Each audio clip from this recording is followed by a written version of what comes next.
Party जो India गठबंधन की सबसे बड़ी पार्टी है, उसके मऊ इकाई के साथ हमारी बैठक थी कि चुनाव को एक साथ मिलकर कैसे मजबूती से लड़ा जाए और जीत को ऐतिहासिक बनाया जाए।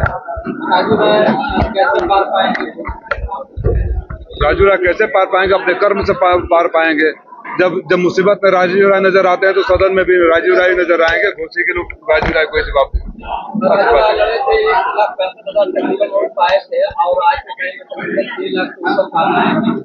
10 साल पहले की बात कर रहे हैं। 19 में जो जिसको 39,000 वोट मिला था उसको जिताने के लिए कभी सवाल किया उन्होंने? दिखाई वीडियो। जब आपने पूछा कि 19 में तो भाजपा को यहाँ से सिर्फ 39,000 वोट मिला था, इस बार 80 कैसे जिताओगे? 10 साल पहले की बात कर रहे हैं। तब के राजनीतिक हालात कुछ और थे। मैं नया था। 10 साल लगातार यहाँ के दुख सुख में रहा हूँ, भाई और बेटा बनकर रहा हूँ। कोई और नजर आया हो आपके वीडियो में, आपके फुटेज में, आपके लाइब्रेरी में, आपके आर्काइव में तो दिखा दीजिए।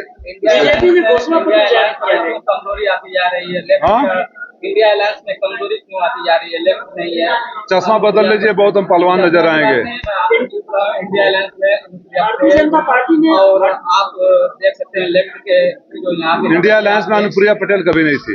और बीजेपी के नेता बेरोजगारी की बात नहीं कर रहे हैं। मंत्री के दरबार बेरोजगारी पर, और वही भगवान ने कहा है कि बच्चा पैदा न करके बेरोजगारी को। अब बताइए, तालियां बजाए ऐसे लोगों को, मीडिया को। जब मंत्री जी बेरोजगारी के सवाल पर भाग जाते हैं तो उनके प्रत्याशियों को जनता यहाँ से हमेशा हमेशा के लिए भगा देगी। सच्चाई है कि इतने बेरोजगारी कभी नहीं थी। पेपर लीक करने के नाम पर रिकॉर्ड बनाने वाले, हंगर इंडेक्स में नीचे जाने वाले, पॉवर्टी इंडेक्स में नीचे जाने वाले, आप पत्रकार मित्रों को फ्रीडम फॉर द प्रेस के इंडेक्स में नीचे जाने वाले, और हर बच्चे को पर 1,47,000 रुपया कर्ज के साथ पैदा होने वाला हिंदुस्तान वो देश है।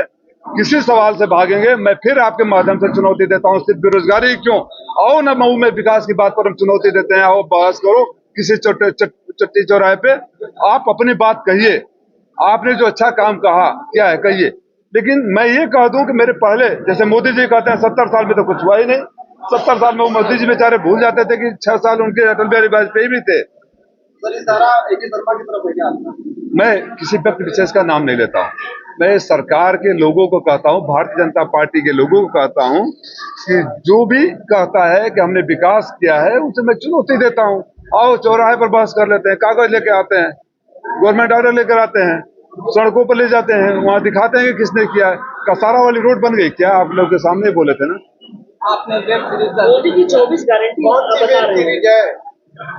अरे मैंने वेब सीरीज का नाम दिया कि अगर ऐसा होता तो इसका नाम रखता था द बेस्ट एंटरटेनमेंट चैनल। और सबसे बड़ा नौटंकीबाज कौन? नौटंकी नहीं था तो क्या था भाई? मैं तो फिर वही बात, बार बार एक ही बात क्यों दोहराऊं? माफी उस दिन क्यों नहीं मंगवाया? तो अब आज माफी मांगिए कि उस दिन माफी क्यों? पहले तो आप माफी मांगिए कि जब ये गाली दे रहे थे तो हमने माफी नहीं मंगवाया, ताली बजा रहे थे, तो आप माफी मांग लीजिए फिर किसी और से। और इस तरह अपमानित करना, अब तो राजभर समाज ही उसका जवाब देगा।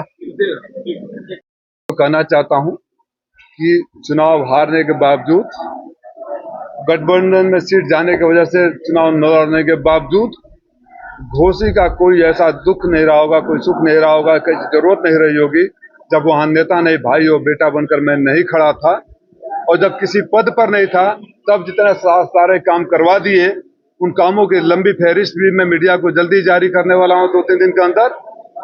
अगर बिना पद पर रहते उतने काम करा सकता हूं, आपके हर दुख सुख में रह सकता हूं, तो आप अपने इस भाई और बेटे को आशीर्वाद दीजिए। जो लोग कल्पनाथ राय के नाम लेकर राजनीति करते हैं, मैं उनको दिखाऊंगा कि कल्पनाथ राय के नक्शे कदम पर कैसे चला जाता है। किधर इशारा है आपका? कोई भी करता है। मैं किसी व्यक्ति विशेष पर वो कल्पनाथ राय का अक्स अच्छी बात है, कोई बुरी बात नहीं है ना। कुछ लोग तो गब्बर सिंह का अक्स बताते हैं अपने को।